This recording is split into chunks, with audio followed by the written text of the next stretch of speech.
नमस्कार, Jijau times news मध्ये आपले स्वागत। नागराज मंजुळे बार्शीपुत्र IAS रमेश घोलप यांच्या 2 पुस्तकांचे प्रकाशन। आता बातमी पाहू विस्ताराने। बार्शी संघर्षातून यशाची उंची गाठत समाजासाठी प्रेरणादायी कार्य करणारे IAS अधिकारी रमेश घोलप भा. प्र. से.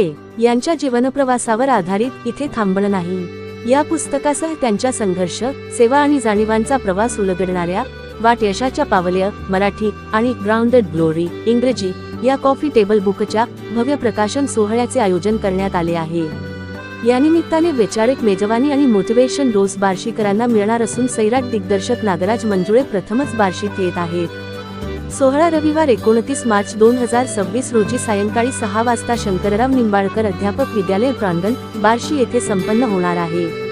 कार्यक्रमाच्या अध्यक्षस्थानी माननीय अतुलचंद्र कुलकर्णी निवृत्त IPS सदस्य महाराष्ट्र प्रशासकीय न्यायाधिकरण उपस्थित राहणार आहेत। प्रमुख पाहुणे म्हणून प्रसिद्ध चित्रपट दिग्दर्शक नागराज मंजुळे, प्रख्यात उद्योजक हनुमंतराव गायकवाड, खासदार ओमराजे निंबाळकर, आमदार दिलीप सोपल, माजी आमदार राजेंद्र राऊत, नगराध्यक्ष तेजस्विनी कथले, मनोज अवचट, डॉक्टर B.Y.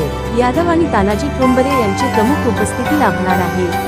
उमेद प्रतिष्ठान बार्शी व पुस्तक प्रकाशन सोहळा समिती यांच्या वतीने आयोजित या सोहळ्यास साहित्य, प्रशासन, सामाजिक आणि शैक्षणिक क्षेत्रातील मान्यवरांसह नागरिकांनी मोठ्या संख्येने उपस्थित राहावे असे आवाहन आयोजकांनी केले आहे।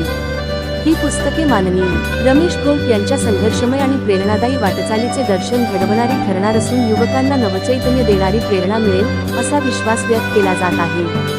हा खास आढावा जिजाऊ टाइम्स न्यूजचे पत्रकार तानाजी घोलप यांच्याकडून।